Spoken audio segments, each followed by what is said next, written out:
افغانستان کې زیات شمیر خلک په ځانګړي توګه میرمنې بې دندو او وزګاره سوي دي. په مزار شریف ښار کې یوه میرمن له 15 کلونو راهیسې خپل شخصي کاروبار پر مخ وړي چې د ځان سربیره یې و نورو میرمنو ته هم د کار زمینه برابره کړې ده. نجیبه حقانی چې د کلبې وسانه رستورانت مسؤله ده وایي چې له 150,000 افغانیو څخه یې خپله پانګونه پیل کړه او لا هم خپل کار ته دوام ورکوي. نوموړې وایي چې خاوند یې متقاعد دی او په کور یې بل ډوډۍ راوړونکی نه درلود، نو ځکه مجبوره سوه چې خپله لاس په کار سي او د خپل کور سرپرستی پر غاړه واخلي. تقریبا 1.5 لک روپۍ مې پرې لګولې دي.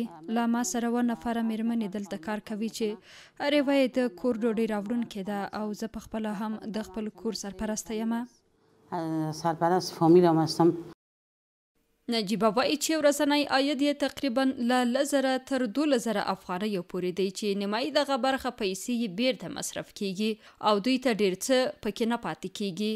دغه میرمن له حکومت او له اړوندو ادارو څخه غوښتنه کوي چې لاسنیوی او مرسته دې وسي. عواید ما شاید 10,000 زموږ عواید ښایي 10,000 سي یا هم 12,000 سي. نیمه برخه یې بیرته مصرف کیږي، مثلا یوه برخه یې د میرمنو معاش کیږي او څه نور یې هم د هوټل مصرف. 1-2 هزار شاید روز شوه. دا په مزار شریف ښار کې یوازینی هغه رستورانت دی چې د میرمنو له لوري اداره کیږي. د دې رستورانت کارکوونکې الهه زینت چې د کور سرپرستی ورتر غاړې ده وایي چې د سهار له 8 بجو بیا د ماښام تر 10 بجو پورې کار کوي. دا چې په زده کړو کې لیسانس هم لري وایي چې د وزګارتیا له امله اړه سوه چې په رستورانت کې کار پیل کړي او له همدې لارې د خپلې کورنۍ څه ناڅه اقتصادي ستونزې هوارې کړي.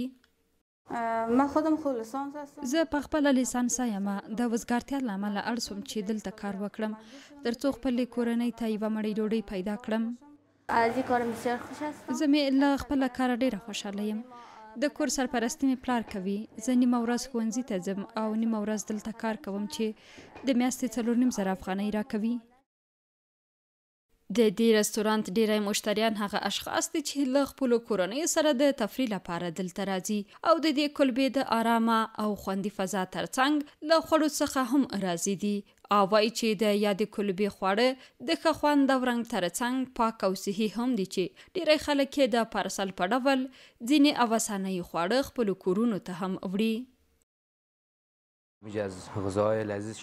موږ دلته راځو او د دوی له خوندورو خوړو څخه خوند اخلو. یو ډیر ښه آرام ځای دی او بله دا چې د کورنیو لپاره مناسبه ده ځکه ټولې کارکوونکي ښځې دي او خوندور خواړه تیاروي. موږ هغه فرمایش چې دلته یې ورکوو لکه د بولانیو، منتو، سموسې د کورنۍ او میلمنو لپاره یې وړو. ډیر پاک او صحي دي. خو بلخوا بیا په کابل ښار کې چې مرکز دی هغه میرمنې د سړکونو پر سر وینو چې د مجبوریت له وجې یې شاقه کارونو ته مخه کړي او پر سړکونو یا د خلکو بوټان رنګوي او یا هم د حمام وړ توکي پلوري. دیگه رای حل ندارم. هیڅ د حل لاره نه لرم. څه وکړم؟ کور نه لرم. کاشکې چې کور مې درلودی. دلته له خپلې ناستې هم خجالت کیږم. زه واقعا احساس د خجالت کوم. شرمیږم. مریم چې خاوند یې پر 400 بستریز روغتون حمله کې بایللی دی وایي چې د کور سرپرست نه درلودلو له امله د سړک پر مخ لیفونه یعنی کیسې پلوري چې ورځنی عاید یې یوازې 150 یا هم 200 افغانۍ دی. کار فایده نداره خو دیگه مجبوریت. کار دومره ګټه نه لري خو له مجبورۍ دلته راځم کینم. ځینې وخت یو نیم کس یو څه مرسته راسره کوي چې زړه را باندې وسوځي. 50 افغانۍ یا هم 100 افغانۍ راکړي. یو څه لیفونه یا هم کیسې خرڅې کړم کیږي 1.5 یا هم 200 افغانۍ په ورځ کې. دا بله هغه میرمن ده چې د سړک پر سر بوټان رنګوي. دغه میرمن د افغانستان له سرپرست حکومت څخه غوښتنه کوي چې اوس مهال د ډیری کورنیو سرپرستی میرمنو ته ورتر غاړې ده او که لاسنیوی او د کار زمینه ورته برابره نسي ستونزې به یې تر دې هم زیاتې سي. دوی دغه راز د نجونو لپاره د زده کړو د زمینې برابرولو ترڅنګ وایي چې که ښځې خپله تعلیم وکړي کولی سي په خپلو پښو ودرېږي او تر یوه بریده به خپلې ستونزې پخپله هوارې کړي. از امارات خواهش میکنم که در مکتبا را بروی له امارات څخه هیله کوم چې د ښوونځي دروازې خلاصې کړي، د نجونو پر مخ تر څو تعلیم وکړي یو ځای ته ورسیږي.